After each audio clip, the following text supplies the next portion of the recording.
Une minute, même pas.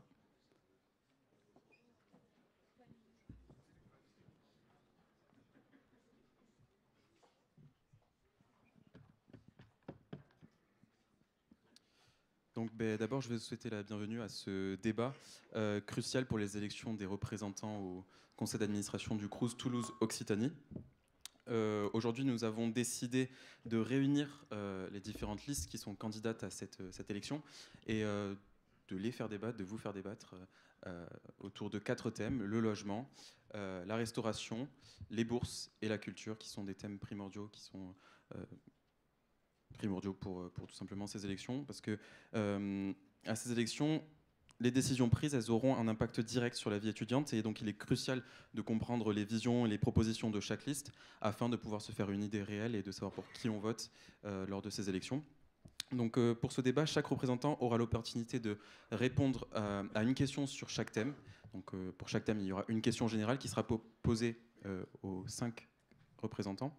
Et ils disposeront de 2 minutes pour exprimer leur position, et ensuite chaque représentant bénéficiera d'un droit de réponse de 3 minutes pour compléter ses arguments ou réfuter des points soulevés par les autres candidats. Je vous encourage donc à les écouter attentivement, et avant de commencer ce débat, je tenais à vous présenter notre association. Donc Méridio Toulouse, c'est une association apartisane qui a été créée sous l'impulsion d'un groupe d'étudiants qui a été soucieux en fait d'éveiller l'intérêt de la jeunesse pour le monde politique, le monde juridique ou tout simplement le débat public. Et notre action passe notamment par nos réseaux sociaux qui ont été conçus pour permettre à cette nouvelle génération de suivre l'actualité politique et d'en apprendre davantage aussi sur le fonctionnement de nos institutions. Et à côté de cet espace digital, nous organisons aussi des événements en présentiel, comme des cafés-débats, des conférences-débats ou encore des simulations parlementaires. Et à ce propos, c'est vendredi prochain, le 9 février, que se tiendra notre prochaine simulation parlementaire sur le thème des traditions françaises. Le lien d'inscription est disponible sur le QR code juste derrière, si jamais ça vous intéresse. Merci pour votre attention, et que le débat commence. Je vais d'abord laisser la parole à chaque représentant pour se présenter et présenter sa liste, donc très brièvement, avant de passer aux questions. L'ordre de passage a été établi en amont, et pour chaque thème, l'ordre de passage sera différent. Donc pour la prise de parole sur la présentation, on commence par la JIMP. Vous avez la parole.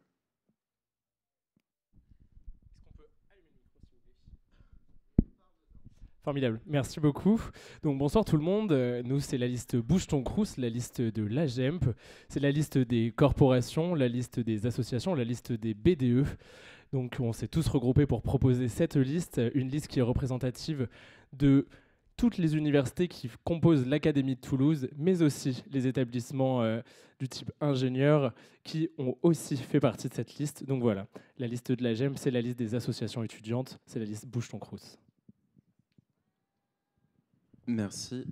Agathe, tu as la parole pour l'Union étudiante. Ça marche.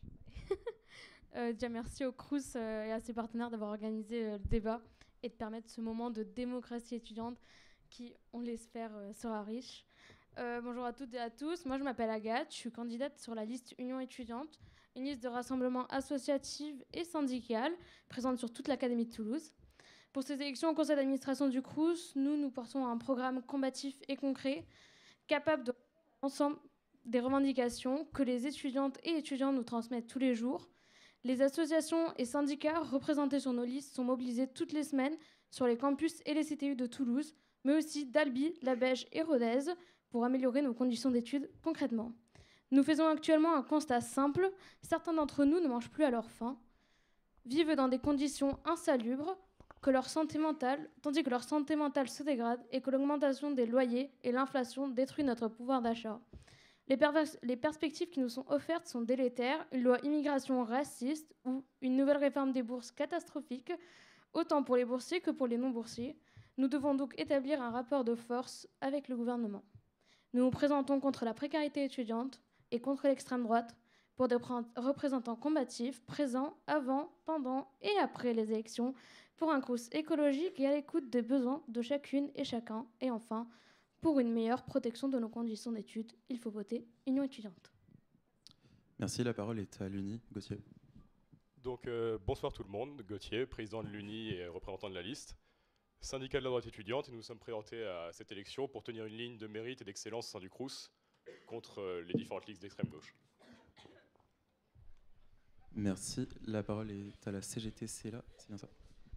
Donc moi c'est Simon, je représente la CGT là en Union et Solidaire étudiant. Donc moi ma liste c'est une liste de rupture, une liste de lutte, c'est-à-dire que concrètement par rapport à toutes les personnes qui ont parlé avant, je considère que c'est pas dans ces conseils-là en réalité qu'on va changer les choses. Et je pense que dire ça déjà c'est mon premier mensonge. La réalité c'est que toutes les luttes qu'on a eues, toutes les avancées sociales qu'on a eues, elles se font par la lutte, par le terrain. Et je peux en parler moi-même, j'ai été étudiant, j'ai été en Crous, Daniel Fauché, j'ai été confronté au manque de chauffage, au manque d'eau chaude, et c'est avec la CGT qu'on s'est battu, qu'on a pu avoir ça, et penser que c'est dans des conseils antidémocratiques dans lesquels seul un tiers des membres vont être élus, qu'on peut changer ça. Pour moi, c'est du vent, et c'est surtout mentir aux étudiants. Donc c'est pour ça que je suis là aujourd'hui, parce que je vais défendre ces syndicats-là qui m'ont permis d'avoir des conditions d'études décentes, et c'est pour ça que je me battrai ce soir pour faire gagner cette liste. Merci, la parole est à l'UNEF.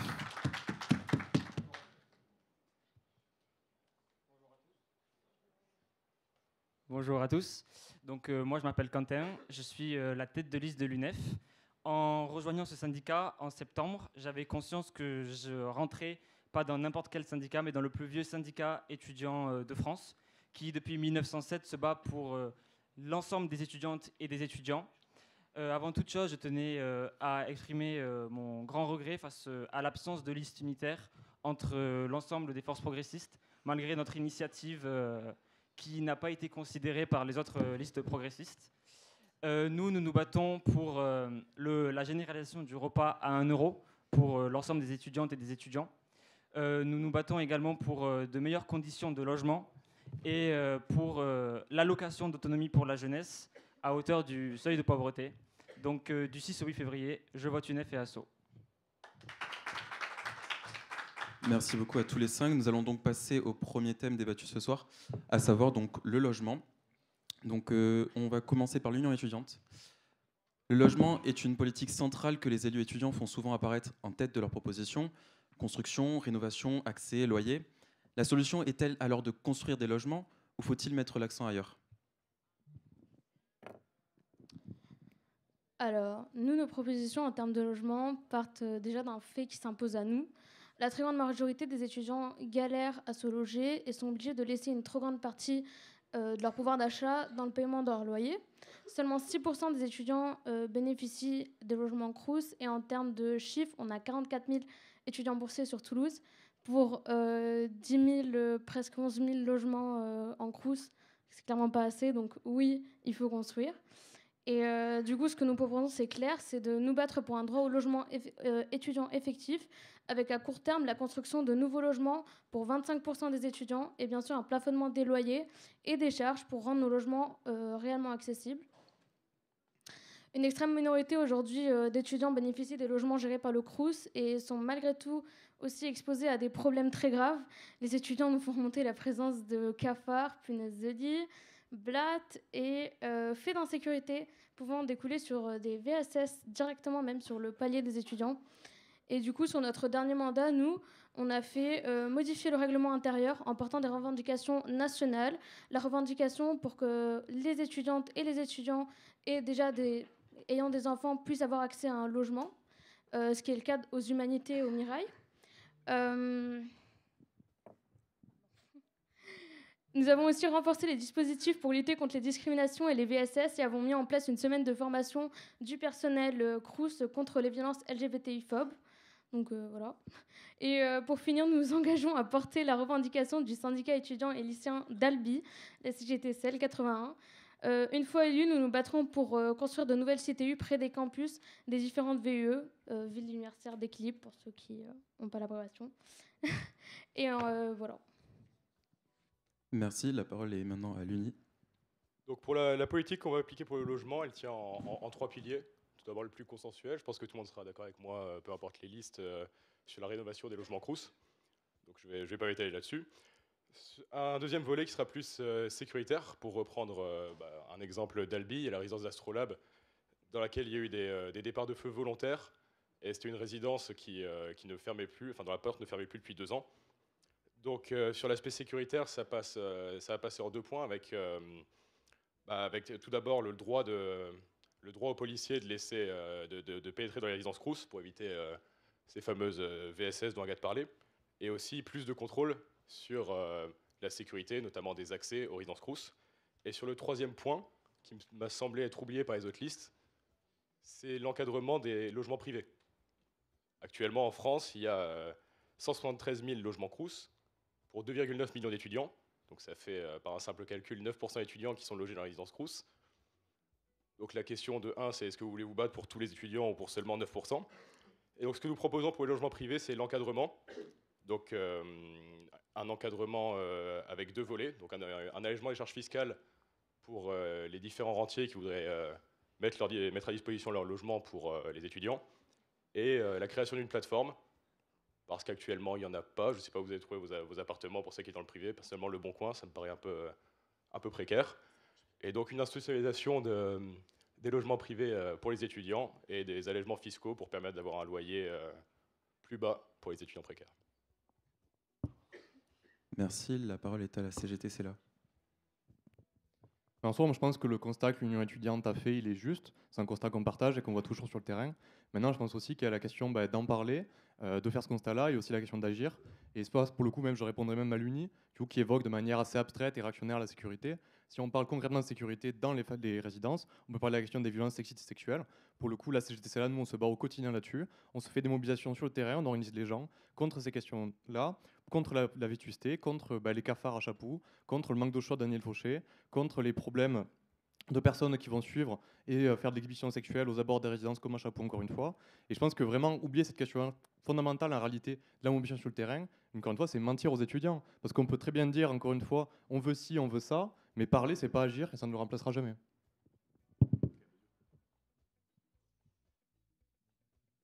Si, la parole est à l'UNEF. Donc nous, on ne parle pas au nom des étudiants qui vivent dans les logements Crous, nous on y vit tout simplement.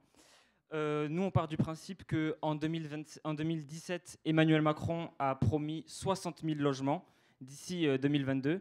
Et aujourd'hui, on est en 2024 et seulement 5% de ces 60 000 logements ont été construits. Maintenant, il nous promet 35 000 d'ici 2027.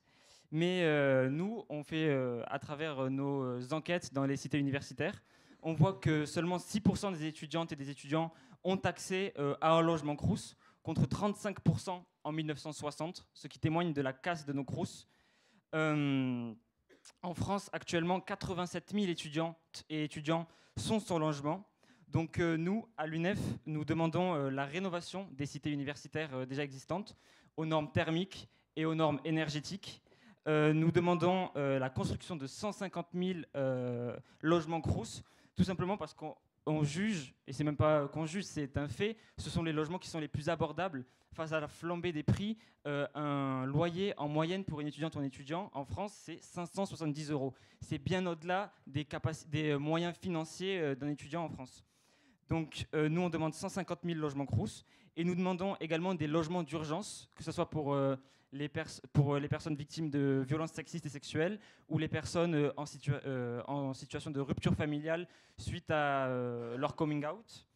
Nous demandons également l'augmentation des aides pour le logement à hauteur de 20% et une meilleure critérisation de celle-ci. Et nous demandons également que le chauffage soit activé dès le mois d'octobre, parce que encore aujourd'hui, en 2024, en décembre, des cités universitaires n'avaient pas encore allumé le chauffage, ce qui est inadmissible. Il va falloir conclure. Et nous demandons également des logements pour les personnes en situation de handicap et en réaménageant ceci. Merci, la parole est maintenant à la JIMP. Alors, merci beaucoup. Je vais éviter de faire des redites avec ce qui a été dit précédemment. Au niveau de la liste Bouge ton Crous, on porte un programme qui est assez simple au niveau du logement. Le constat a été posé. Aujourd'hui, le Crous ne permet pas à toutes et tous de pouvoir habiter dans un logement Crous. Donc, évidemment, la première des réponses, c'est de construire plus. Construire plus, oui, mais aujourd'hui, c'est une solution qui n'est pas forcément toujours abordable pour le Crous dans des questions de soutenabilité financière. Donc il faut réfléchir à d'autres moyens aussi. D'autres moyens, c'est notamment avec le conventionnement aujourd'hui, qui permet simplement au Crous de récupérer des logements, de pouvoir après les conventionner pour faire bénéficier de ces logements-là à tarification Crous dans des bâtiments qui n'appartiennent pas en tant que tels au Crous. Ça, c'est une solution, et une solution qui peut aussi permettre d'avoir ce souci de l'immobilier un petit peu moins compliqué. La deuxième position, elle est assez simple.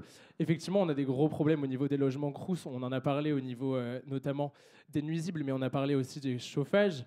Il y a une vraie problématique, c'est au niveau de la rénovation de ces logements-là, pour des questions de sécurité, pour des questions de chauffage, pour des questions de transition écologique, puisque oui, nous aujourd'hui, ce qu'on porte, c'est une rénovation, certes, pour permettre aux étudiants de mieux vivre, mais aussi une rénovation qui va sur le long terme, une rénovation durable pour permettre au Crous d'avoir un impact beaucoup plus positif sur la transition écologique. Ça, c'est un nouveau point. Et ensuite, évidemment, on est en faveur d'animation dans les logements Crous. Pourquoi ?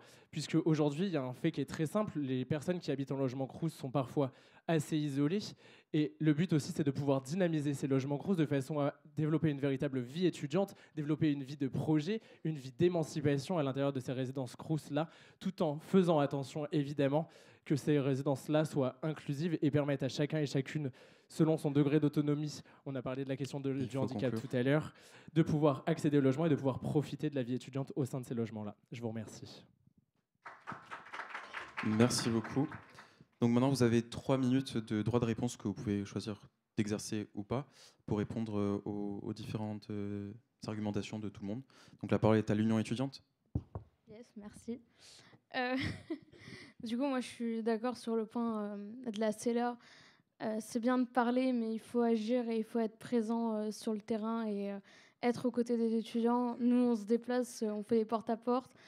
On milite avec les étudiants en cité universitaire, et ça, c'est ce qui est le plus important, c'est d'être au plus près d'eux. On a quand même un beau bilan, nous, sur le dernier mandat, qui est d'avoir fait construire une résidence. Il y a des Odette Séverac qui a été mise en place, qui a été livrée cette année. Il y a un projet, d'ailleurs, qui va être de densification des tripodes, avec plus de 60 logements de créés en plus. Un nouveau bâtiment sur Chapoux. Donc par rapport au logement, je ne pense pas qu'on chôme, mais on est d'accord sur le fait qu'il faut faire il faut rénover. C'est des passoires thermiques. Il y a des problèmes. Les chauffages, c'est soit trop chaud, soit trop froid. Ça ne fonctionne pas comme ça. Merci. La parole est maintenant à l'Uni. Donc plusieurs questions. Une déjà pour toutes les listes, si on peut faire tour par tour les questions. Pour les étudiants privés, qui habitent en logement privé, j'ai pas entendu de réponse. Ça reprend quand même 92% des étudiants. Des mesures de prévues ou aucune? Rémi, si tu veux. Elle prendra la parole après, oui. Et donc une question pour l'UNEF et une pour l'UE également. Donc pour l'UNEF, il y a marqué sur la PF 200 000 logements, 150 000, 200 000, c'est pour savoir. Et pour l'UE, il y a, je suis juriste, donc je vais un peu prêcher à la paroisse. L'article 14 de la CEDH prévoit l'interdiction et discrimination en fonction de l'orientation sexuelle. Donc ce principe de logement d'urgence pour les personnes LGBTQIA+, si j'ai bien retenu, on fait quoi? On abolit cet article de la CEDH, on demande comment l'orientation sexuelle et comment on met en pratique cette mesure. Merci, la parole est à la CGT, c'est là. En soi, la réponse est un peu évidente, c'est-à-dire que construire des logements Crous, c'est pour loger les gens qui habitent dans les résidences privées. Donc en soi, c'est un peu évident. Mais du coup, je peux préciser? Non. On laisse parler, c'est chacun son tour.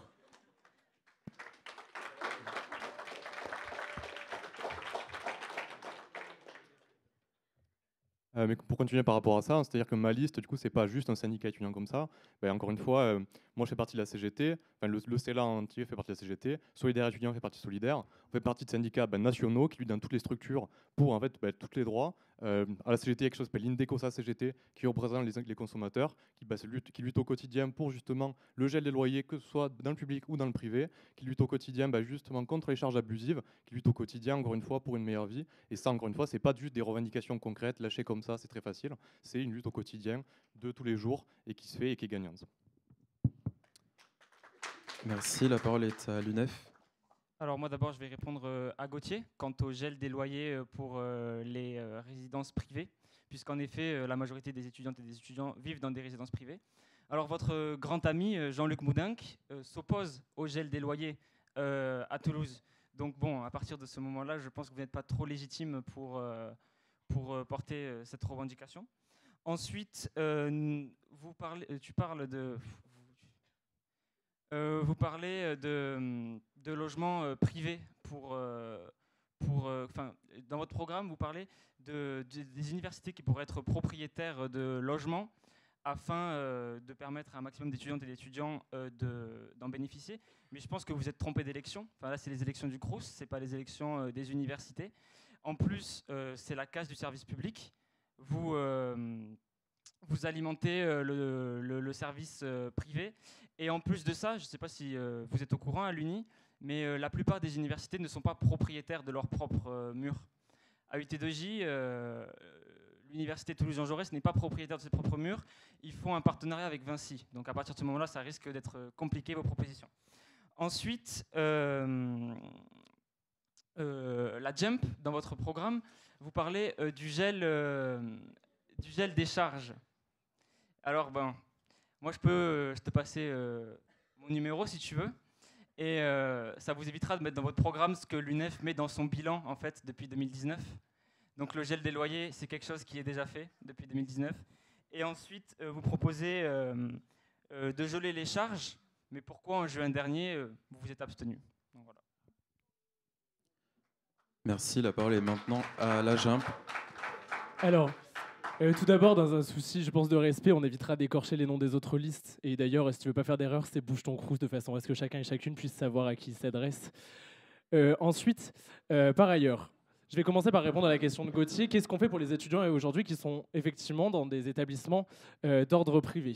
Ces étudiants-là, même si aujourd'hui la GEMP et la liste Bouge ton Crous ne sont pas forcément en faveur d'établissements du registre privé, il faut quand même qu'on puisse aider ces étudiants-là, puisque ils sont étudiants, ils sont membres de l'enseignement supérieur. Ces étudiants-là, on est pour que le Crous puisse leur proposer aussi des logements et qu'ils puissent accéder à une part de logement Crous de façon à pouvoir bénéficier tout simplement d'une tarification moindre au niveau de leur logement. Donc c'est déjà aujourd'hui quelque chose qu'on propose et on n'oublie pas ces étudiants et ces étudiantes-là. D'ailleurs, ils sont représentés au sein du réseau de la GEMP. Ensuite, par rapport au bilan, on remerciera l'UNEF de cette apostrophe, mais aujourd'hui, ce bilan, ce n'est pas forcément le vôtre, c'est celui des équipes du Crous au vu de l'absentéisme au sein du conseil d'administration. Et ensuite, par rapport à ce que la GEMP a eu sur les précédents mandats au niveau de nos votes, il est vrai que nous nous sommes abstenus à un moment où les Crous avaient du mal à soutenir leur budget. Nous nous sommes abstenus, oui, mais tout simplement aussi pour dénoncer qu'aujourd'hui, les Crous ne sont pas forcément dans un état de santé suffisant pour pouvoir avoir des charges locatives à ce prix-là. Cependant, et là, c'est pour ça qu'on l'a tenu à le mettre dans notre profession de foi, c'est une position aujourd'hui sur laquelle nous serons infléchibles et infléchissables. Et je te prends la promesse aujourd'hui devant tout le monde que pendant 2 ans, nous voterons systématiquement contre n'importe quelle augmentation des charges locatives. Et j'en fais la promesse devant toute cette assemblée. Je te remercie.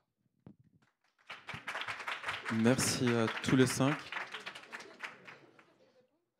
Non, le format du débat ne me permet pas de répondre. Vous avez déjà un droit de réponse, sinon ce serait beaucoup trop long et on sortirait de là à 22h. Donc on va passer à au deuxième thème, à savoir la restauration. Donc la restauration au Crous est un moyen de lutter contre la précarité, mais c'est surtout le service le plus utilisé par les étudiants. Donc est-ce que selon vous, c'est l'axe prioritaire de travail des élus étudiants au sein des Crous, et que proposez-vous concrètement en la matière? Et c'est l'UNI qui commence pour ce thème. Donc pour la restauration, les 4 autres listes proposent la même mesure. Donc je vais tout d'abord leur couper l'herbe sous le pied en expliquant un peu cette mesure et en leur posant une question. Donc le Crous produit à perte actuellement. Sur l'année 2021-2022, ils sont à 140 millions de déficit. Il y a déjà 780 000 repas à 1 euro qui sont vendus par semaine, ce qui fait environ 100 millions de déficit sur un an. Donc toutes les autres listes proposent l'ouverture de ce repas à 1 euro pour tous les étudiants. Et si ce repas est ouvert, on arriverait à environ 450 millions d'euros de déficit par an. Donc la question que je vous pose, même si ce n'est pas dans le temps de débat, c'est est-ce que vous assumeriez ce déficit qui serait quadruplé pour le Crous, juste avec une seule mesure? Et donc nous, on a une mesure qui est plus simple, entre guillemets, plus raisonnable. C'est le ticket resto étudiant, qui est achetable à 3,30 €, le prix d'un repas au Crous, et qui vaudrait 6,60 € à dépenser dans les commerces aux alentours. Donc ça permettrait plusieurs choses. Ça permettrait déjà de désengorger les queues dans les rues qui sont souvent interminables. Et ça permettrait aussi de faire tourner les commerces locaux et de diversifier aussi l'alimentation des étudiants. Et ça baisserait également le déficit du Crous qui passerait de 140 millions d'euros par an à 40 millions. Donc ça ferait 100 millions d'euros de bénéfices. Merci, la parole est maintenant à la CGT-CELA. Gauthier l'a évoqué, évidemment, nous aussi, on est pour l'élargissement du repas à 1 euro pour toutes et tous. Mais il y a une question aussi qui est importante et que souvent on a tendance à mettre de côté un peu à notre prisme étudiant, c'est qu'en réalité, ce repas à 1 euro pour toutes et tous, quand il a été expérimenté, il a été aussi un coût pour les travailleurs du Crous qui ont dû avoir plus de charges de travail, des cadences accélérées, etc. Et c'est pour ça qu'il y a eu, par exemple, à Toulouse, une grève des salariés du Crous, que la CGT-CELA a d'ailleurs été la seule organisation étudiante à soutenir. Et je pense qu'il faut aussi, quand on évoque la question de la restauration, avoir cette double idée en tête de à la fois pouvoir permettre un service de qualité à tous les étudiants et les étudiantes, pouvoir garantir un service public qui, encore une fois, n'a pas vocation à être lucratif, mais qui a vocation à répondre aux besoins des gens. Et surtout, aussi, il faut garantir les droits des travailleurs de ces services-là, qui sont souvent bafoués, et c'est quelque chose qui est une réalité qu'on oublie souvent. Merci, la parole est maintenant à l'UNEF. Alors, 46% des étudiants sautent un repas par jour. Ainsi, la tarification à 3,30 € nous pose problème, puisque nous sommes majeurs pénalement, mais fiscalement, nous dépendons du foyer fiscal de nos parents. Ce qui signifie concrètement que les étudiantes et les étudiants, si leurs parents ont des revenus suffisamment élevés qui font qu'ils ne sont pas boursiers, ils doivent payer 3,30 € pour un repas. À la longue, cela fait environ 80 € par mois pour un étudiant qui n'est pas boursier, contre entre 15 à 20 € en fonction de combien de fois il mange aux rues. Donc pour nous, c'est inacceptable, puisqu'on ne réussit pas ses études le ventre vide. Nous sommes favorables à la généralisation du repas à 1 € pour l'ensemble des étudiantes et des étudiants. Pendant la crise Covid à l'UNEF, nous avions obtenu la généralisation du repas à 1 €, puis Macron et son gouvernement se sont mobilisés pour exclure 77% des étudiants, du coup les étudiants qui ne sont pas boursiers. Nous, à l'UNEF, nous revendiquons le retour du paiement en espèces, la construction de nouveaux restaurants universitaires face à la multiplication des cafétérias qui témoignent finalement qui dérive de ce que doit être le Crous à la base, donc un service pas bénéficiaire, qui ne fait pas de bénéfices, qui doit rendre des services, un repas abordable et sain. Ensuite, nous voulons inclure les étudiants étrangers dans le système du repas à 1 €, puisqu'il est inadmissible qu'en France, en 2024, le pays des droits de l'homme, les étudiantes et les étudiants étrangers n'aient pas les mêmes droits. Ensuite, nous voulons une alimentation de qualité dans les Crous en favorisant les produits issus de circuits courts et les services de restauration à proximité des BTS, des classes préparatoires et des IUT qui sont délaissés par le Crous. Merci. La parole est maintenant à la JIMP. Alors, je vous remercie. Je garde mon droit de réponse pour Gauthier pour plus tard au niveau du ticket rue. Par contre, je reviendrai tout de suite vers l'UNEF. Je vous remercierai de citer vos sources quand vous citez les 46% d'étudiants et étudiants qui effectivement ne mangent pas à leur faim. C'est une enquête de la FEJ, c'est une enquête de la GEMP. Donc je pense qu'il est temps de remettre aussi les pendules à l'heure. Après, qu'est-ce que nous proposons pour le repas et pour l'alimentation en restaurant universitaire ? Aujourd'hui, la réalité, et elle a été exposée précédemment, les étudiants et les étudiantes, on a faim. On a faim et je rejoindrai le constat qu'effectivement, on n'apprend pas bien quand on a le ventre vide, donc il y a une véritable urgence. L'urgence, c'est effectivement d'ouvrir le repas rue à toutes et tous. Et pour l'ouvrir, et je pense que c'est un petit peu traître de Gauthier de nous avoir apostrophé là-dessus, on sait très bien que c'est ni au Crous ni au CNUS que ça se joue, mais c'est plutôt à l'Assemblée nationale. Et aujourd'hui, si cette position, elle figure sur la profession de foi de la GEMP, c'est aussi pour qu'on puisse porter ces revendications à toutes les échelles dans les rendez-vous qu'on fait après, directement avec les collectivités. Donc je te remercie Gauthier en tout cas de ce point d'éclaircissement. Ensuite, qu'est-ce qu'on propose de manière concrète au-delà de ce repas rue à 1 €? Ce repas rue à 1 €, on veut qu'il soit accessible à toutes et tous. Pour qu'il soit accessible à toutes et tous, il y a deux problématiques. Le premier, c'est le manque de lieux de restauration, notamment sur les villes universitaires d'équilibre, notamment à proximité des instituts de formation en soins infirmiers, notamment à côté des IUT, et ça a été émis précédemment. Donc nous, on souhaite qu'il y ait des ouvertures de nouveaux points de restauration à ces niveaux-là. Et ensuite, on est aussi en faveur d'une alimentation qui respecte à la fois des démarches de transition écologique, mais aussi des démarches de qualité, parce que pour que le Crous puisse nourrir, il faut qu'il puisse le faire bien, et pour qu'il puisse le faire bien, il faut aussi qu'on n'abîme pas notre planète de manière durable. Donc on est aussi dans une démarche de transition écologique à ce niveau-là. Donc voilà, j'en ai fini pour cette position et je vous remercie. Merci. La parole est maintenant à l'Union étudiante. Alors, je pense qu'on est d'accord sur le repas à 1 euro. On est totalement pour. Et on est content que certaines listes se soient enfin ralliées à cette idée de repas à 1 euro après quelques années d'hésitation. Mais oui, l'UNI pas encore. Mais bon, c'est bien de faire des propositions en quantité, de parler de tout ça. Vous faites tous et toutes de grandes promesses vis-à-vis du repas à 1 euro. Mais pour pouvoir les porter, je rappelle qu'il faudrait siéger. Et au dernier conseil d'administration du Crous de Toulouse, la seule personne présente, c'était notre élu, Alexandre. Donc, bon, on a les PV, donc on pourra parler de la présence des listes qui votent pour voir ce que ça donne un peu des élus qui font des promesses mais qui ne siègent pas. Ensuite, par rapport au repas pour tous et toutes, on est totalement d'accord. Déjà, au Crous de Toulouse, on a réussi à mettre en place la formule sociale à 1 euro ou 3,30 € pour toutes et tous dans tous les points de restauration du Crous. On peut encore payer, je le rappelle, en espèces au Crous de Toulouse. C'est juste qu'on paye pour recharger la carte Easly pour certaines listes qui proposent le paiement en espèces. Et pour un Crous vraiment écolo et solidaire, à l'Union étudiante, on porte des mesures simples. La lutte contre le gaspillage alimentaire avec le don des invendus aux étudiants et non aux associations.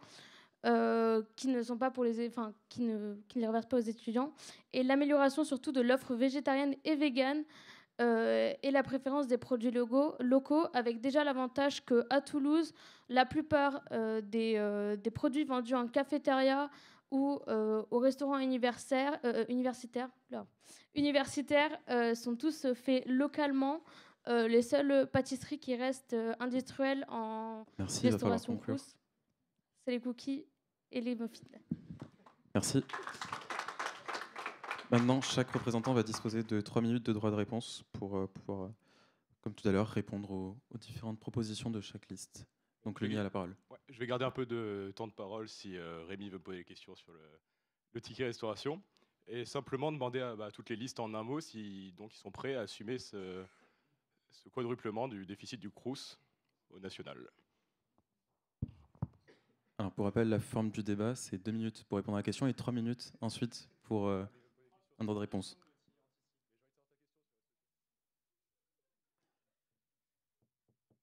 J'ai déjà développé sur le ticket resto étudiant. Ça permet de désengorger les queues interminables du Crous, de varier l'alimentation des étudiants et de combler les déficits là où il y en a un peu trop. 6,60 € à dépenser dans les commerces au retour des facs, ça permet... Non, ça permet de diversifier l'alimentation et ça a ses avantages, même si je ne pourrais pas répondre aux questions de Rémi. Merci, la parole est maintenant à la CGT là. Ça, c'est un peu l'argument traditionnel, comme toute avancée sociale, c'est combien ça va coûter d'intérieur au travail des enfants, combien ça va coûter, en fait, mais c'est... Gauthier, tu es censé être le représentant des étudiants, tu n'es pas censé être le représentant de, en réalité, le commerce privé, des petits restaurants. Non, tu es censé représenter les étudiants, et là, je ne te vois pas le faire. Je te vois proposer des mesures qui n'ont pas de sens. Je te vois proposer, du coup, en réalité, le repas à 3,30 € pour tous les étudiants, parce qu'en réalité, c'est ce qu'il y a derrière ce ticket restaurant. Et du coup, je te cherche, Gauthier. Merci, la parole est maintenant à l'UNEF. Alors le ticket restaurant étudiant, ça me fait bien rire, parce que vous voulez tout privatiser, encore une fois, casser le service public. Ça restera, je ne vois pas dans quel monde ce ticket restaurant sera bénéfique pour les étudiantes et les étudiants. Ça restera toujours plus cher que le repas Crous à 1 €. Et pour préciser, le Crous n'a pas pour vocation de faire des bénéfices, encore une fois, désolé pour toi. Vocation à tripler son déficit non plus. Je peux finir? On laisse chaque candidat répondre. Ensuite, oui, ça coûte 90 millions d'euros. La généralisation du repas à 1 euro pour l'ensemble des étudiantes et des étudiants. 90 millions d'euros. Et à côté de ça, le service national universel coûte 2,4 milliards d'euros. Donc il faut voir quelles sont les priorités des étudiantes et des étudiants. Ensuite, en fait, vous voulez prendre de l'argent du Crous, donc du service public, pour alimenter le service privé. Et ensuite, alors je réponds à Bouge ton Crous du coup. Notre liste, c'est UNEF et ASSO aussi, face à Macron qui nous précarise pour 1 200 euros par mois. Enfin, c'est pas UNEF, voilà. Donc, c'est très bien. Vous êtes favorable au repas à 1 euro. Je suis très content. Cependant, en 2019, il y a 2 ans, pardon, lors du vote, c'est encore dommage de s'être abstenu. Après, j'entends, hein, mais vous étiez favorable aussi il y a 2 ans. Donc, moi, je trouve ça dommage en fait de promettre des choses aux étudiantes et aux étudiants, mais d'ensuite s'abstenir et de le reproposer élection après élection et de s'abstenir encore et toujours. Donc, voilà. Merci. La parole est maintenant à la JIMP. Je te remercie. Alors, du coup, si on veut jouer au jeu des noms, merci de retenir les 56 soutiens de notre liste de façon à pouvoir les énoncer avant chacune de tes prises de parole. Je te remercie. Ensuite, plusieurs choses. Revenir sur l'abstention effectivement de notre organisation nationale à la sortie du Covid sur le repas rue à 1 euro. Effectivement, on s'attendait à ce que ça ressorte. Il y a un argumentaire assez simple et c'est l'argumentaire que j'ai exposé tout à l'heure. Nous nous sommes abstenus parce qu'au moment des élections, c'était un conseil au CNUS, donc Conseil national des œuvres universitaires et scolaires, déjà un conseil consultatif, donc ne changeant absolument rien à une décision après ultérieure. Nous nous sommes abstenus tout simplement parce qu'effectivement, à ce moment-là, il n'y avait pas de budget sur la table, et pas de budget pour la table, ça pouvait entraîner la fin tout simplement des Crous. La fin des Crous, ça signifie quoi? Ça signifie plus de repas à 1 euro ou 3,30 € pour quiconque dans cette salle et pour quiconque derrière cette caméra, et ça signifie aussi la fin des logements, etc. Et donc finalement, ce débat n'aurait pas eu lieu. Et par la suite, nous avons tout simplement voté contre le budget du Crous dans ce même conseil, de façon à tout simplement dénoncer le fait que cette mesure ne pouvait pas être appliquée au vu de l'état de santé des Crous à ce moment-là. Donc je te remercie pour ce petit cours d'histoire qui est très important pour chacun et chacune. Au niveau des positions qu'on porte, effectivement, la question donc du coup des 2 ans de mandat et le fait que du coup potentiellement la liste Bouge ton Crous n'était pas présente au dernier conseil d'administration. Effectivement, 2 ans de mandat c'est très long et la liste Bouge ton Crous n'avait plus qu'à la fin du mandat plus qu'une seule élue pour pouvoir porter la voix, une seule élue qui est aujourd'hui en master avec des contraintes assez rigides qui ne lui a pas permis d'assumer cette dernière présence. Ensuite, au niveau des positions qu'on porte, le ticket rue à 1 euro, Gauthier, je sais que tu te répignais d'avoir ma réponse vis-à-vis de ça. Cette réponse, elle est un peu en commun avec du coup toutes les autres listes qui vous accusent. Désolé, mais le service privé ne doit pas s'enrichir au détriment du service public. Et aujourd'hui, ce repas à 6,60 € ne permet pas aux étudiants et aux étudiantes d'avoir une alimentation diversifiée. Ça va juste tourner les étudiants et les étudiantes directement dans des grands supermarchés pour acheter des sandwichs Sodebo ultra transformés, ne leur permettant pas une alimentation diversifiée, leur permettant pas non plus de garder une bonne santé. Et je ne suis pas sûr que ce soit ce pourquoi il faille aujourd'hui militer. Et ensuite, au niveau des positions, pour rebondir là-dessus, sur le bien manger, effectivement, aujourd'hui, on propose aussi la répartition et la revente à des prix cassés et potentiellement le don des invendus du Crous de façon à pouvoir lutter contre le gaspillage, mais aussi simplement des campagnes de sensibilisation au gaspillage au sein des restaurants universitaires pour les étudiants. Et là, je ne laisserai pas l'Union étudiante me dire que ça sera au prix des associations, puisque non, effectivement, nous sommes directement tournés vers les étudiants et les étudiantes pour la redistribution de ces invendus, mais aussi le développement d'offres végétariennes véritablement qualitatives pour permettre aux étudiants ayant des régimes diversifiés, là on parle du régime végétarien, mais on pourra parler d'autres types de régimes alimentaires, d'avoir une alimentation garantie de qualité pour chacun des régimes dans chacun des restaurants et de points de restauration universitaires du Crous. Je vous remercie. Merci. La parole est maintenant à l'Union étudiante. Du coup, pour répondre à la JIMP, c'est dans votre profession de foi que... à Bouge ton Crous, je m'excuse. C'est dans votre profession de foi que vous voulez travailler avec les associations pour redonner tous les invendus à la fin de la journée. Donc je ne le tire pas de mon chapeau. Par rapport au repas à 1 euro, vous avez enfin adopté la ligne du repas à 1 euro, mais vous n'avez jamais eu la même. Il y a 2 ans, je rappelle au débat qui était pour les Crous de Toulouse, vous étiez pour l'augmentation du repas à 1 euro pour passer à 2,50 €. Avant ça, vous vous étiez abstenu, puis vous avez voté contre, puis vous vous réabstenez. Voilà, donc si jamais ces petits rappels, donc en fait, c'est bien d'avoir la ligne maintenant du repas à 1 €, il faudra juste un peu la tenir. Et vos élus n'ont pas siégé, ça fait un petit moment, parce que pour le coup, on a regardé les PV avec notre élu, c'était pas très constant en tout cas. Voilà, ça c'est par rapport à ça. Par rapport à l'UNI, pour rappel, le Crous est un service public qui n'a pas vocation à faire de bénéfices. Donc même si ils sont dans le négatif, ça continue à fonctionner. C'est comme un hôpital. Un hôpital qui est dans le rouge, c'est pas pour autant qu'ils arrêtent la sécurité sociale. Voilà. Je sais que tu as envie de répondre. Oui, bon. Merci. Bon. Si tu as pas fini. C'est juste pour rebondir sur le ticket restaurant, ça existe déjà. Ça a été passé dans une loi en avril 2023. Et le ticket restaurant s'est mis en place dans les zones blanches, là où il n'y a pas de restaurant universitaire du coup du Crous. Et pour le coup, je vois mal comment à Toulouse, 6,60 €, ça va permettre à un étudiant de manger, sachant que rien qu'à la Fabrique, vers l'Université Toulouse-Capitole, c'est au-dessus de 6,60 € un menu. Donc voilà. Merci. On va passer maintenant au troisième thème débattu ce soir, à savoir donc les bourses. On observe dans vos projets une idée générale selon laquelle le système des bourses est globalement insatisfaisant. Cependant, une question subsiste. Pourquoi votre liste plutôt que les autres pour refonder ce système des bourses? Et on commence par la CGT-CELA. Alors du coup, nous, avec notre liste CGT-CELA solidaire, on lutte pour l'augmentation des bourses, aussi leur indexation sur l'inflation. On lutte aussi pour que ces bourses soient versées aussi pendant l'été, parce qu'en réalité, on a aussi des dépenses pendant l'été, donc ça n'a pas de sens qu'on ne les touche pas pendant l'été. Et aussi, on lutte pour l'élargissement des bourses aux étudiants étrangers. Maintenant, je me fais la remarque, en réalité, du coup, depuis le début de ce débat, je tape beaucoup sur l'UNI, mais en réalité, les organisations qui sont majoritaires dans les conseils du Crous, c'est l'UNEF et la FAGE. Bon, je pense qu'ils sont tous les deux d'accord pour dire que ça ne va pas. Je pense qu'ils sont tous les deux d'accord pour dire qu'il y a des choses à améliorer. Toujours est-il qu'ils sont ultra majoritaires depuis maintenant un sacré bout de temps. Donc j'aimerais poser une question aussi à eux, et ils pourront me répondre du coup tout à l'heure. C'est que faire pour que ça change?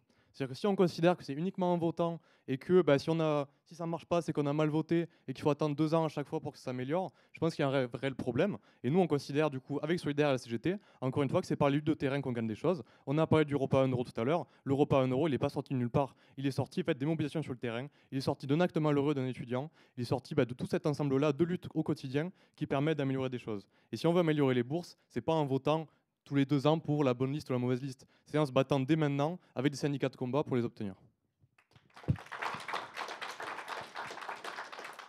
Merci. La parole est maintenant à l'UNEF.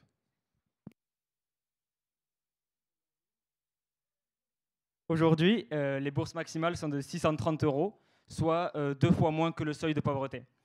Nous, à l'UNEF, on milite pour une allocation d'autonomie pour la jeunesse. C'est notre combat historique et nous avons collaboré avec l'ensemble des forces progressistes au Parlement et avec le monde associatif pour élaborer un projet comme il se fait au Danemark.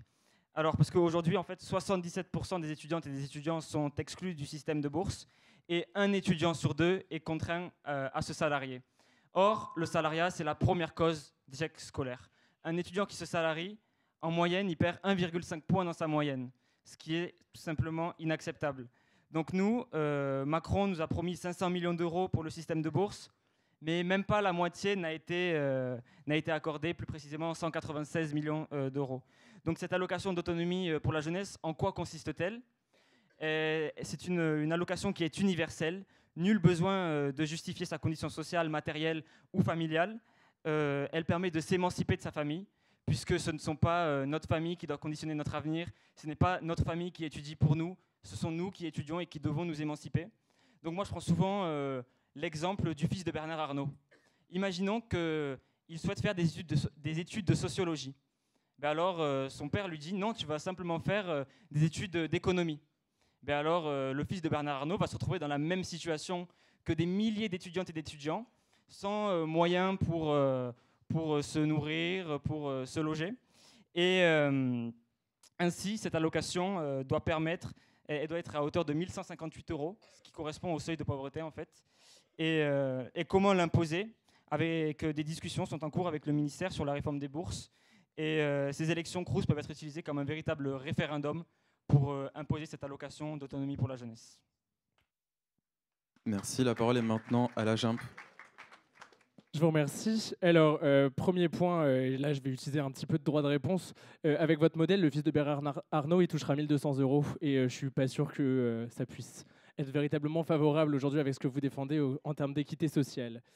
Ensuite, qu'est-ce qu'on propose au niveau du coup de la liste Bouche-ton-Crous? Effectivement, le constat il est assez simple, c'est qu'aujourd'hui, le système de bourse ne répond pas à des questions de précarité étudiante. Aujourd'hui, les étudiants sont précaires. C'est une vérité et il faut pouvoir y répondre. Comment est-ce qu'on y répond?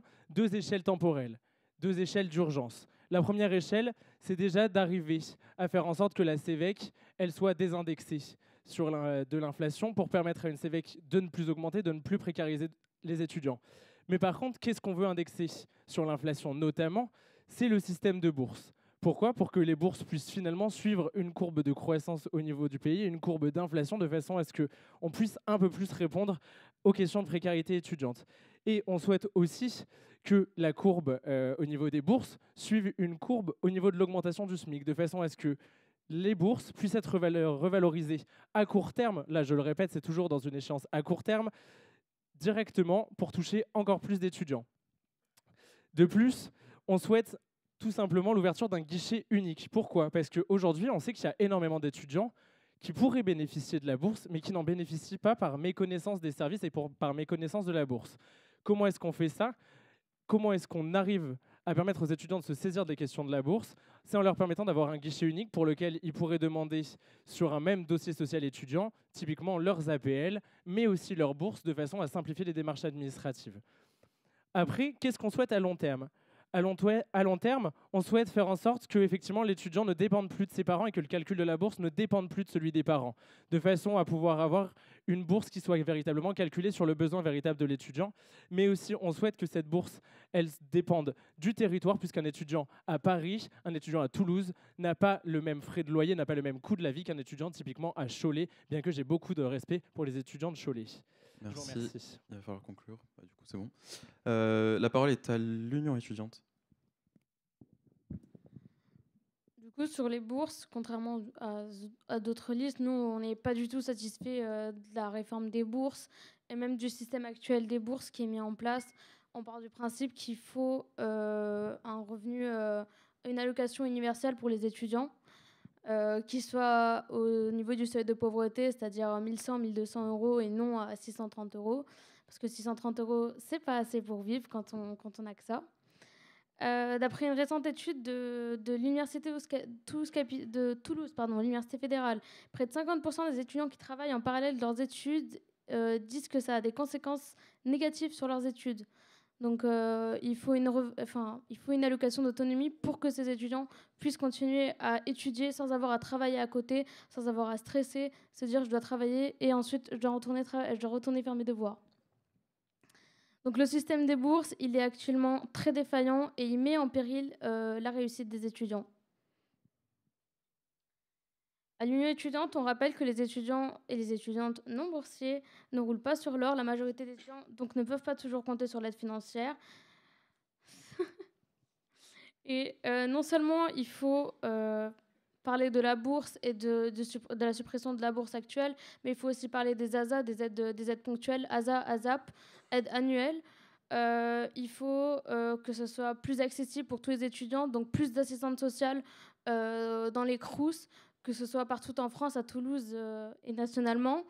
Un guichet unique, je suis totalement d'accord, il faudrait un guichet unique pour que les étudiants aient accès de manière tout à fait simplifiée à une assistante sociale, que ce soit la CAF ou quoi que ce soit, comme c'est fait sur le Welcome Desk, mais de façon beaucoup plus généralisée.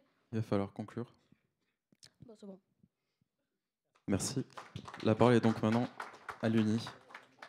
Donc pour les bourses, on va refaire un peu de maths. Je sais que l'UNEF et l'UE n'aiment pas ça, mais bon, il faut bien passer par là de temps en temps.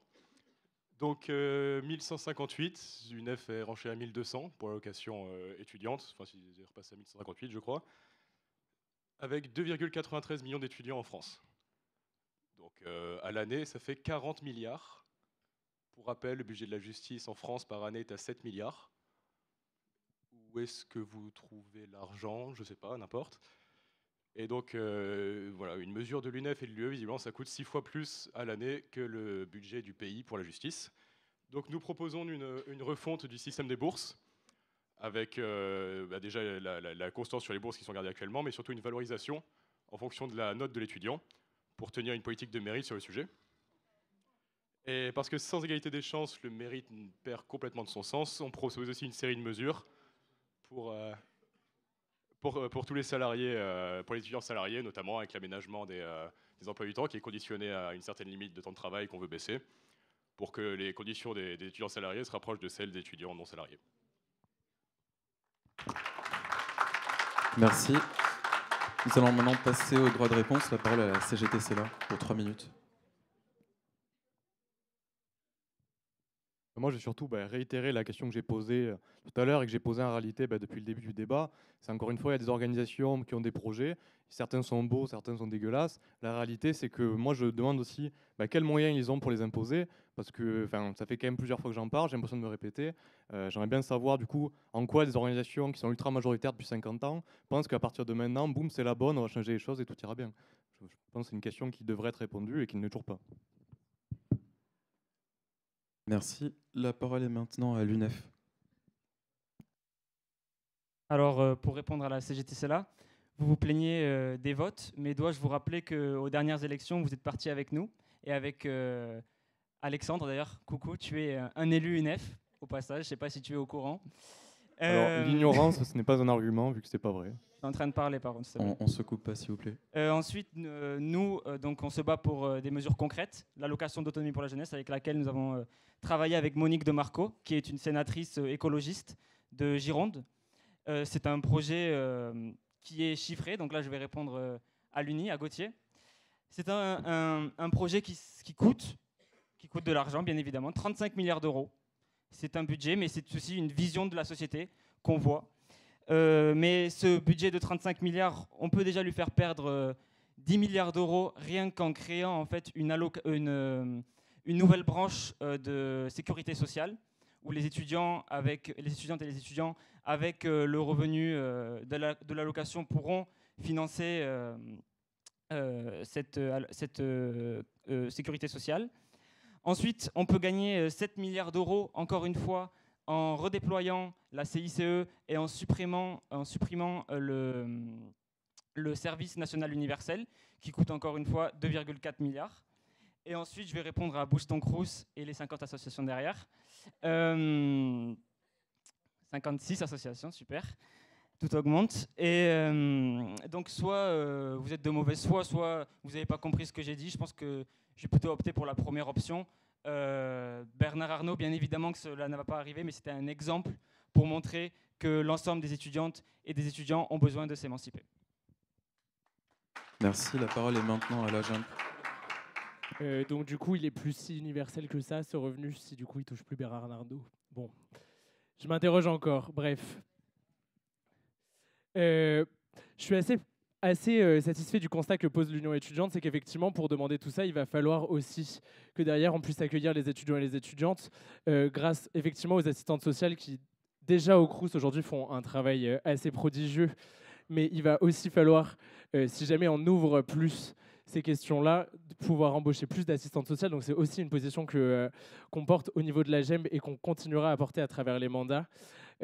Autre chose, on a soulevé un point assez important, c'est les ASA et les ASAP, aides spécifiques pour des questions annuelles, quand la question de la précarité étudiante est quelque chose d'annualisé pour la situation de l'étudiant, ou ponctuel quand on est face à une crise soudaine dans la vie d'un étudiant et d'une étudiante. Ça, c'est des questions qu'aujourd'hui le Crous peut traiter grâce à ces enveloppes-là. Et aujourd'hui, on sait que ces systèmes-là ne sont pas assez mis en valeur par les universités d'une part, par le Crous d'une autre part, et qu'il y a énormément d'étudiants et d'étudiantes qui aujourd'hui ne connaissent pas ces systèmes-là. Typiquement, vous faites tomber votre ordinateur et votre ordinateur ne fonctionne plus, vous êtes en écriture de votre mémoire ou de votre rapport de stage. Eh bien, sachez que les ASAP sont là pour pouvoir vous aider si vous êtes dans des situations de précarité. Et aujourd'hui, l'enjeu autour de cette réforme des bourses, on vous a chacun et chacune présenté nos modèles et ce qu'on défend. Aujourd'hui, vous pourrez faire votre choix à travers ces modèles-là, pour certains plus soutenables, pour certains un peu plus utopiques, mais qui peuvent se défendre dans une certaine vision. Derrière, il faut aussi qu'on puisse assurer aux étudiants et aux étudiantes de pouvoir aujourd'hui avoir des solutions très concrètes, et les ASA et les ASAP sont des solutions concrètes, et c'est une des premières positions qu'on portera avec effectivement ce que je disais tout à l'heure, les mesures d'indexation des bourses sur les augmentations du SMIC, sur les augmentations de l'inflation, avec le système de défamiliarisation, avec les systèmes de territorialisation pour avoir des bourses beaucoup plus spécifiques, beaucoup plus personnalisées aux besoins de l'étudiant, de façon à pouvoir sortir l'étudiant d'une situation de précarité soudaine ou de façon à pouvoir sortir l'étudiant d'une situation de précarité qui soit beaucoup plus continue. Je vous remercie. Merci. La parole est maintenant à l'Union étudiante. Déjà, j'aimerais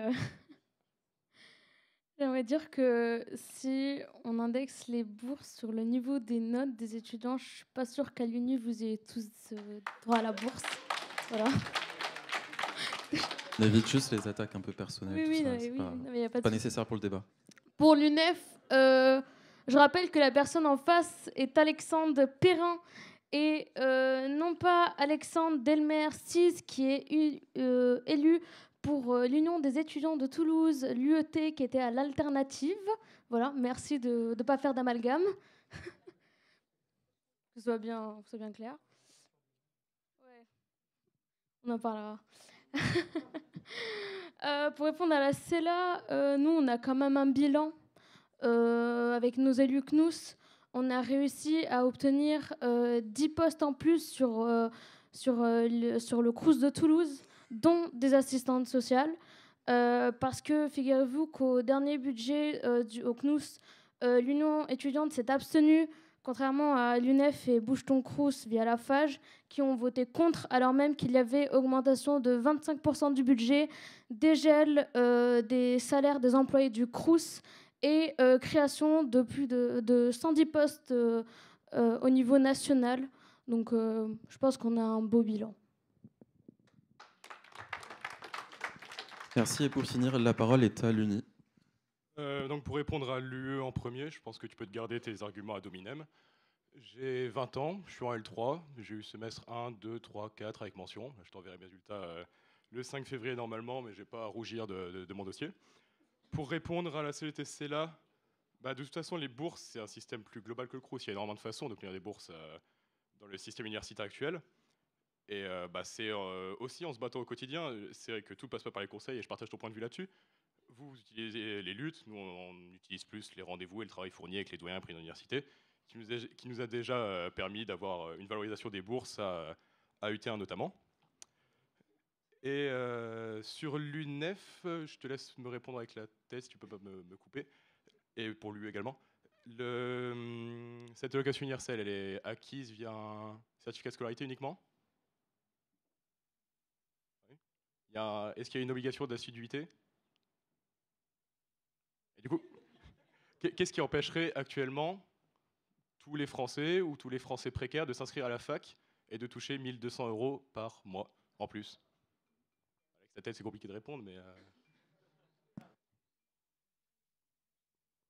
Alors, ce que je vais proposer, c'est que chaque liste garde ses questions et qu'à la fin, on prévoit un moment où vous pouvez vous interroger chacun. Comme ça évitera de s'interrompre.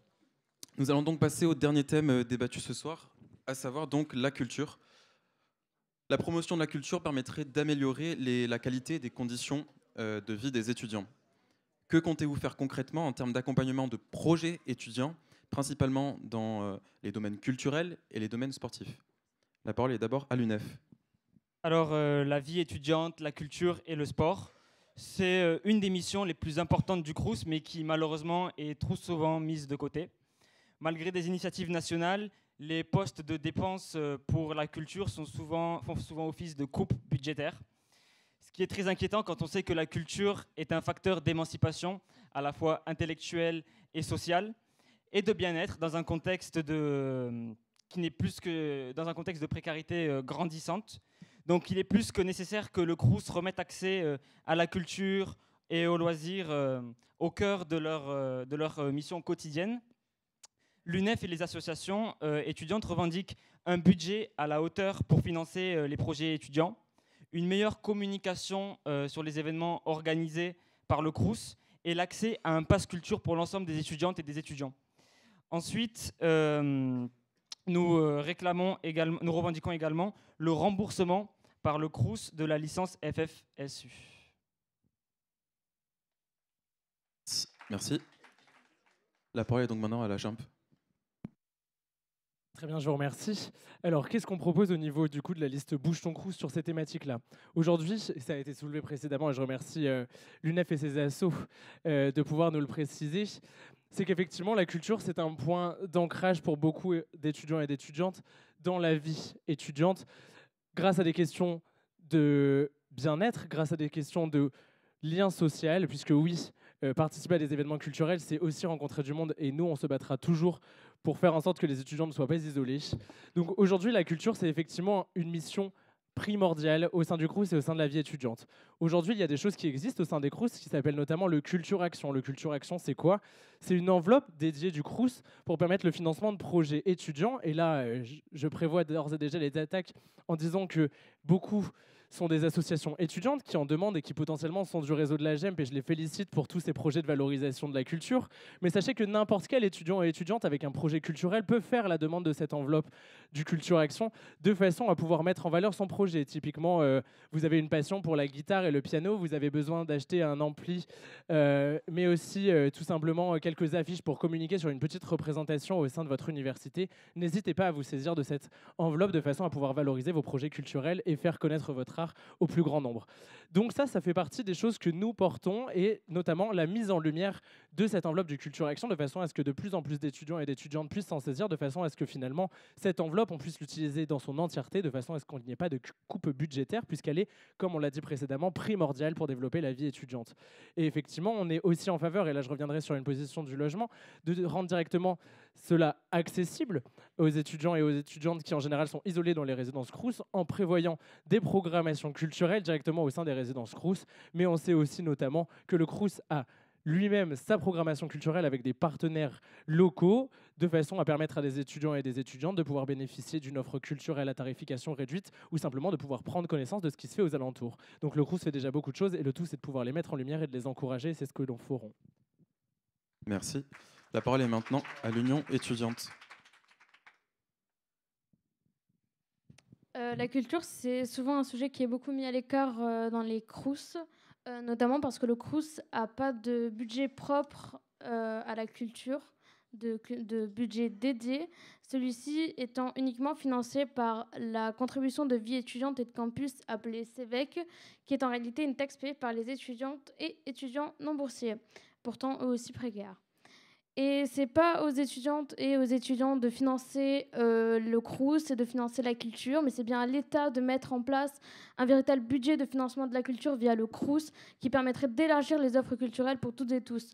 Donc un des combats de l'Union étudiante, c'est la création aussi des chèques vacances directement gérés par le Crous pour permettre des vacances accessibles à toutes et à tous. Ce serait le moyen pour tous les étudiants de partir en vacances, alors même qu'ils travaillent, sans même se soucier en fait de rater une semaine de boulot et des conséquences que cela pourrait avoir. Je rappelle aujourd'hui que c'est 50% des étudiants qui travaillent en parallèle de leurs études, sans compter les étudiants qui ne font que des jobs saisonniers et qui du coup travaillent tout l'été sans partir en vacances. Se battre pour un budget propre à la culture, c'est donc se battre non seulement pour la culture, mais c'est aussi se battre pour les étudiants, contre la précarité. Merci. La parole est maintenant à l'Uni. Je vais avoir peur de vous décevoir, pas culture, mais c'est pas notre priorité, malheureusement. On pense que l'université est avant tout un lieu pour étudier. Je tiens à préciser que j'exclus le sport de la culture, donc la culture avec un petit C. Et donc nous proposons de supprimer la CVEC en matière de culture. Je vais vous faire un petit récapitulatif des projets qui ont été financés l'année dernière par la CVEC, les projets culturels. Donc il y a eu 365 séances de théâtre sur les campus de Toulouse, sachant qu'avec Campus Drama, c'était souvent des séances qui coûtaient plus de 10 000 €. Il y a eu des spectacles de cirque à Albi. À nouveau à Albi, il y a eu des soirées chibres et des pauses cul.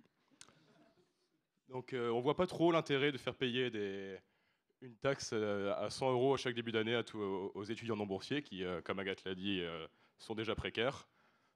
Si ce n'est pas pour améliorer leurs conditions d'études, on n'y voit pas trop d'intérêt. Donc suppression de la CVEC qui finance en majeure partie les projets culturels au sein de l'enseignement supérieur. Merci. La parole est maintenant à la CGT CELA. Alors étonnamment, pour une fois, à l'instar de Gauthier, c'est vrai que notre programme, il comporte pas énormément de questions culturelles, et ça c'est un défaut de notre liste, et je pense que je peux l'assumer devant tout le monde, il n'y a pas de souci.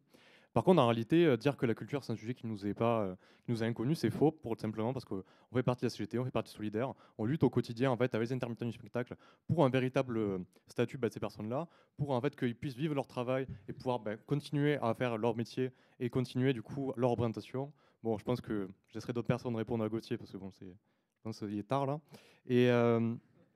Et juste, si on doit vraiment parler concret, je pense que la CGT là, on n'a pas rougi dans le bilan sur la culture, tout simplement parce qu'on a empêché la fermeture tout simplement des Beaux-Arts de Toulouse en obtenant une subvention de 250 000 € à travers une lutte de longue haleine, à travers Isdata en lutte. On a obtenu cette subvention-là pour, encore une fois, lutter pour le service public de la culture et contre l'évéillité de transformer ça en établissement privé. Donc je pense qu'on n'a pas à rougir de ce bilan-là. Et du coup, je questionne par exemple les 56 associations de la FAGE, c'est ça? Je ne suis pas trompé? Là, j'aime, c'est vrai. Est-ce que vous avez un bilan similaire à nous proposer? Merci. La parole est maintenant à l'UNEF pour un droit de réponse de 3 minutes. Donc, au grand désarroi de l'UNI, qui rabaisse la culture, qui est un vecteur d'émancipation et de démocratisation populaire, nous avons un programme sur la culture, parce que nous jugeons que c'est primordial. Et concernant la CEVEC, nous sommes favorables également à sa suppression. Cependant, nous pensons que pour financer nos projets comme l'allocation d'autonomie, tout ça, la CEVEC, à court terme, peut permettre de les financer. Et à long terme, bien évidemment, nous souhaitons également la supprimer. Merci. La parole est maintenant à la JEMP. Je te remercie, Samy. Alors, on m'a posé la question du bilan des 56 associations qui soutiennent aujourd'hui le réseau de la JEMP et donc la liste Bouge ton Crous. En fait, j'ai presque envie de poser la question aux personnes qui potentiellement regarderont ce débat, puisque ce sont les étudiants et les étudiantes qui aujourd'hui, tous les jours, voient leurs associations, voient leurs corporations, voient leurs BDE faire des choses sur les campus. Parce que oui, en fait, la liste Bouge ton Crous, elle est là pour porter des projets directement au sein des conseils, mais elle est surtout là aussi pour pouvoir être au quotidien avec les étudiants et les étudiantes en leur permettant véritablement de s'émanciper dans l'enseignement supérieur et de pouvoir proposer des projets concrets. Alors oui, il y a des projets de mise en valeur de la culture. Oui, on a des projets de développement du sport, de l'inclusivité. On pourra notamment parler récemment d'une activité de l'asso STAPS toulousain qui a permis de défendre l'inclusivité, mais aussi la transition écologique à travers le sport. Ça, c'est notre bilan. Ça, c'est des choses que nous mettons en place. On pourra parler aussi notamment de journée nationale du sport et du handicap de façon à mettre en valeur, on posait la question sur le sport, toutes les formes de sport, mais aussi du coup le handisport. Donc ça, c'est le bilan des équipes de Bouge ton Crous. Et au-delà de ça, on posera la question aussi sur les événements festifs, puisque oui, on peut s'interroger de pourquoi est-ce que finalement on met en valeur aujourd'hui ces événements festifs. Parce qu'aujourd'hui, permettre à des étudiants de pouvoir avoir une pinte pour 1 €, et bien que je ne fasse pas la promotion de l'alcool étant en master de santé publique, avoir une pinte à 1 €, c'est aussi se permettre de pouvoir s'asseoir à la table de ses potes, de pouvoir maintenir un lien social parce qu'on ne pouvait pas à la base pouvoir payer sa pinte et qu'on a refusé de venir à la soirée justement parce qu'on est précaire. Donc pouvoir payer cette pinte moins chère, c'est aussi se permettre de pouvoir avoir un lien social et lutter justement pour que les étudiants et les étudiantes puissent avoir un lien social, c'est aussi leur permettre d'avoir une santé mentale garantie. Et on a parlé d'actes malheureux et là je tiens à mettre un trigger warning, mais en fait, payer sa pinte à 1 €, c'est lutter contre le suicide. Et aujourd'hui, c'est déjà ce qu'on fait. Je vous remercie. Merci. La parole est maintenant à l'Union étudiante.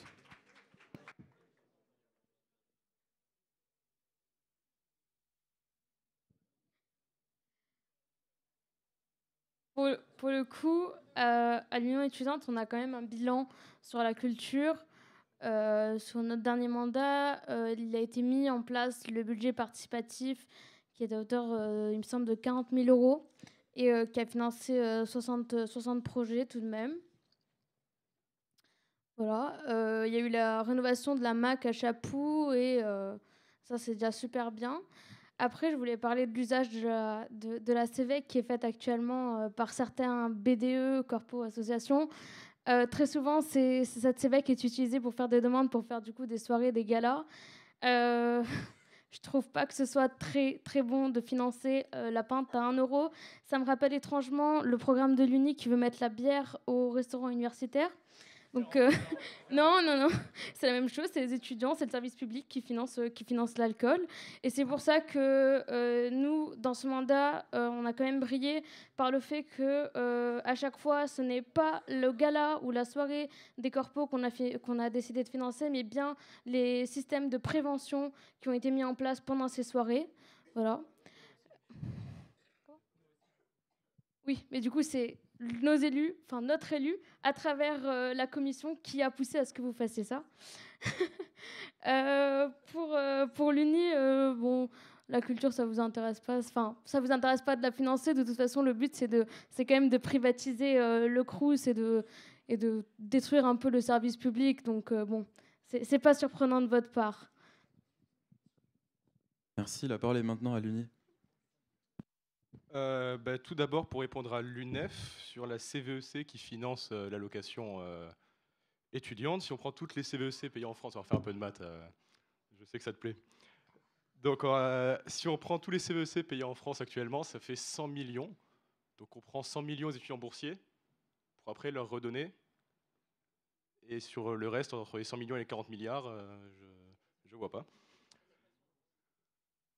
Donc pour l'UE, si, la culture me tient à cœur. Je n'ai pas grand-chose d'autre à répondre. C'est simplement que, comme tu avais commencé à le dire, mais tu t'es abstenu finalement, il y a des projets qui peuvent être culturels, comme c'était Rémi, avec le sport, l'écologie, etc., qui sont super. C'est simplement les réserves que je peux émettre sur avoir des 365 séances par an de théâtre qui coûtent plus de 10 000 € chacune dans les campus, et ces fameuses soirées chibre et pause cul, je vois vraiment pas l'intérêt de ce type de culture. Non, mais je sais, t'en fais pas.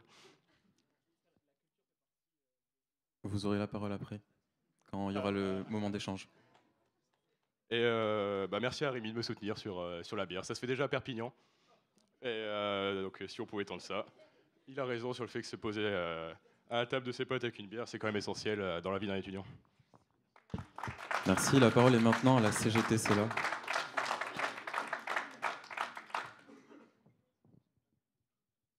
Bon, pour le coup, je pense que tu as voulu faire une blague, mais je quand même donner un minimum de dignité quand même quand on parle de trucs comme ça. Enfin, voilà. Et après, du coup, je renouvelle la question parce que du coup, tu ne m'as pas répondu. Quel est l'intérêt d'avoir 56 associations quand une principale école de culture à Toulouse est menacée de fermeture et qu'en fait, on ne voit pas l'ombre de la couleur des militants de la FAGE?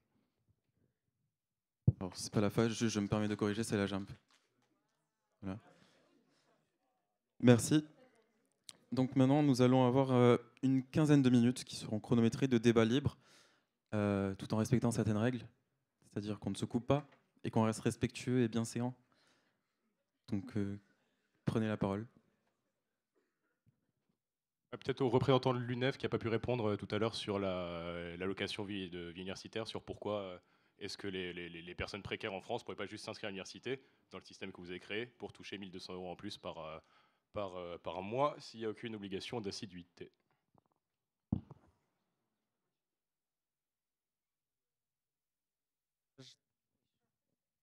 L'âge, tout simplement.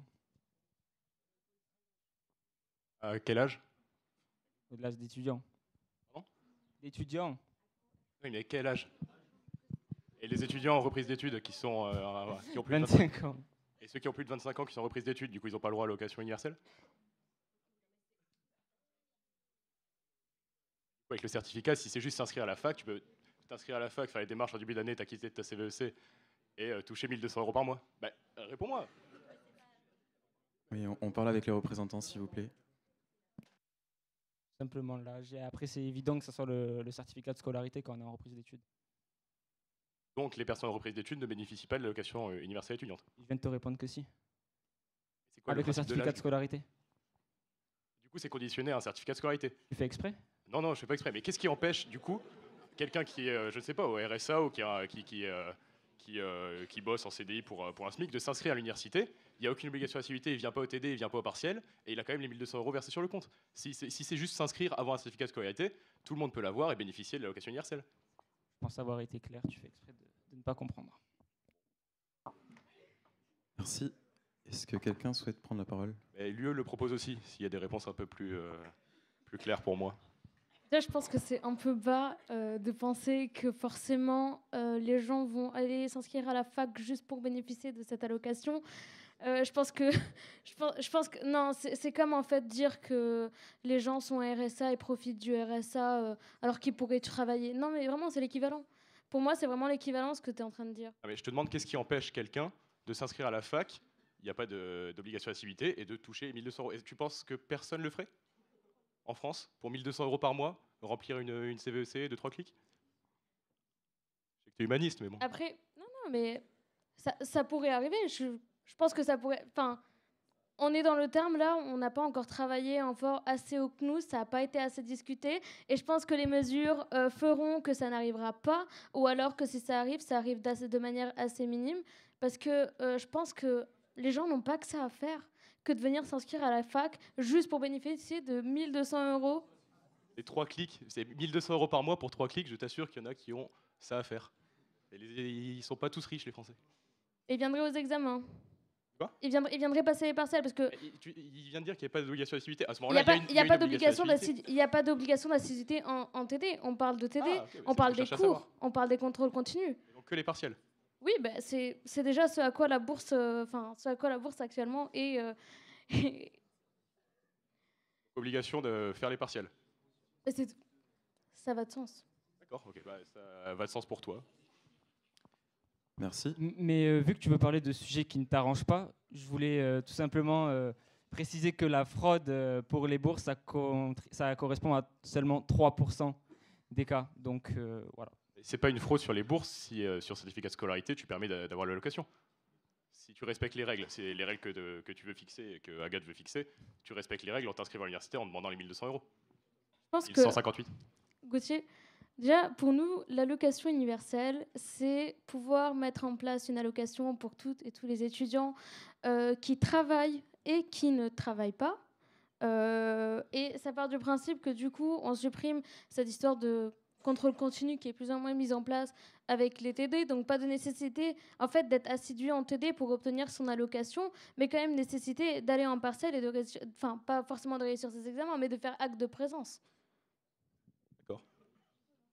C'était simplement une question, c'était pas une question piège, c'était juste pour savoir à quoi vous conditionnez le fait de toucher cette allocation.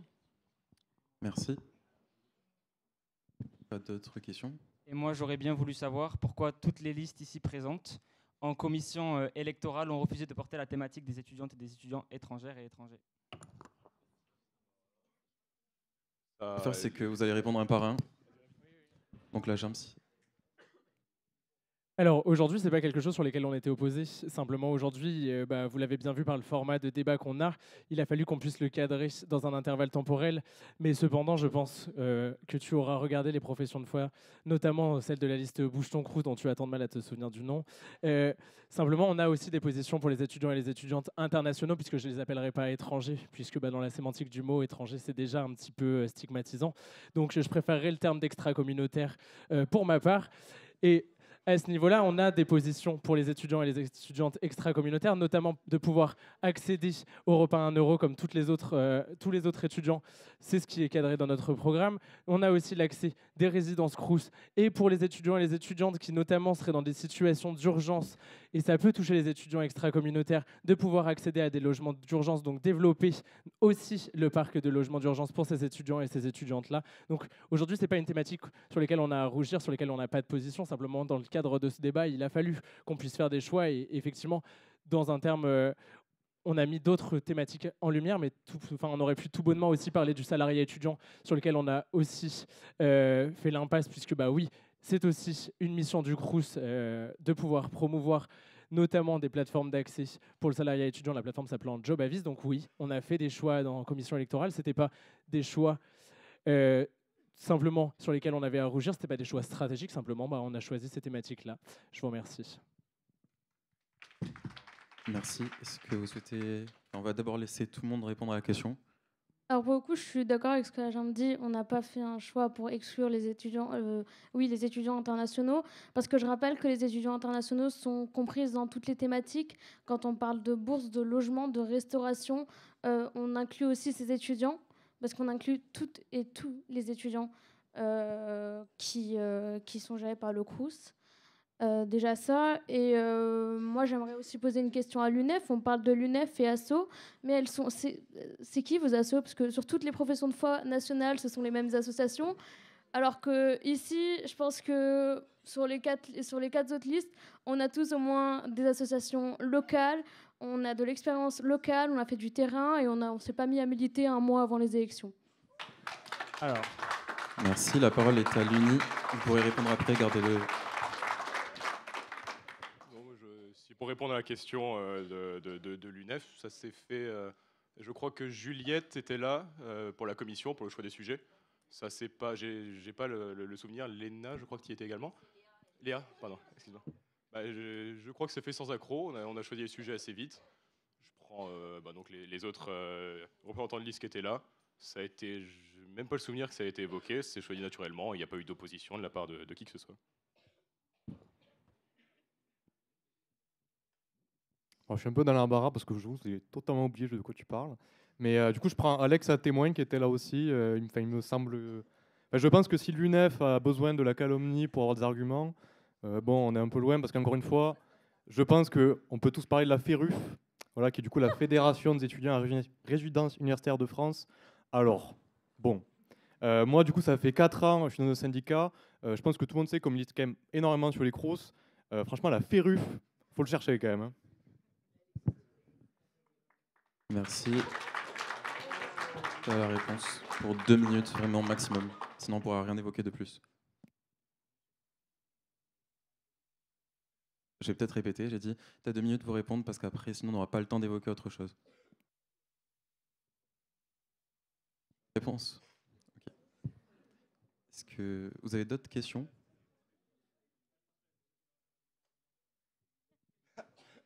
Non, moi, je suis toujours... Je pense que depuis le début du débat, encore une fois, je pose la question aussi de l'application réelle du programme, parce que je pense que la question de l'antidémocratisme aussi des conseils du Crous n'a totalement pas été évoquée, et alors que du coup on s'y présente, donc je pense que ça peut être intéressant d'en parler. Du coup, je vous laisse la parole. Du coup, ça fait quelques fois que je suis apostrophé par la CGT, donc je vais prendre le temps de répondre aussi pour respecter cette question-là. Qu'est-ce qu'on fait finalement dans ces conseils et comment est-ce que véritablement on fait changer les choses?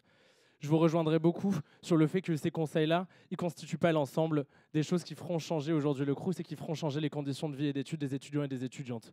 Aujourd'hui, on s'y présente parce qu'on sait, et si vous vous y présentez, c'est aussi parce que vous savez que nous avons aussi un peu de poids là-dedans, mais surtout aussi qu'on est aussi là pour faire du lien entre les élus étudiants et la communauté étudiante. C'est aussi ça notre rôle, et en tant qu'élus au Crous, c'est notre rôle de pouvoir faire ce lien-là.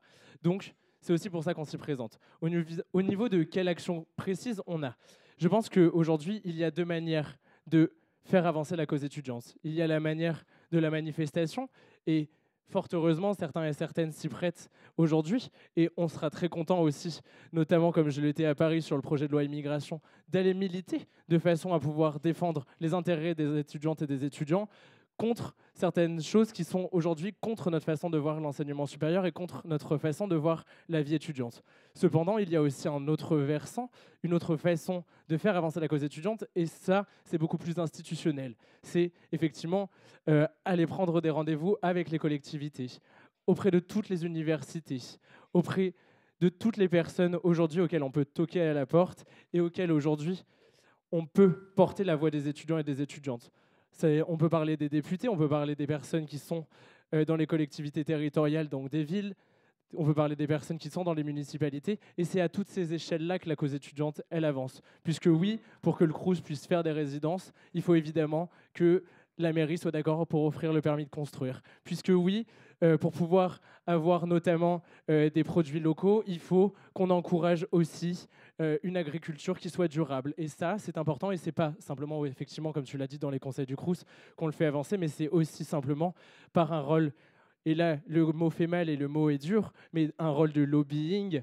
Et ce mot, il ne faut pas forcément en avoir peur, ça ne veut pas forcément être un lobby, notamment on pourra évoquer les questions pétrolières, mais c'est simplement aller en rendez-vous, porter la parole des étudiants, et aujourd'hui c'est le rôle de la GEMP, c'est d'être le lobby de la parole étudiante pour faire avancer les choses. Merci. Si personne n'a d'autres questions, on va conclure ce débat. Donc, je vous remercie à tous les 5 d'avoir pris le temps de venir débattre. Je tiens à remercier également toutes les personnes qui ont pu contribuer à la tenue de ce débat, notamment le Crous avec Florian Prussac, et l'ensemble de nos partenaires aussi, Campus FM. Voilà, je vous remercie à tous et bonne soirée.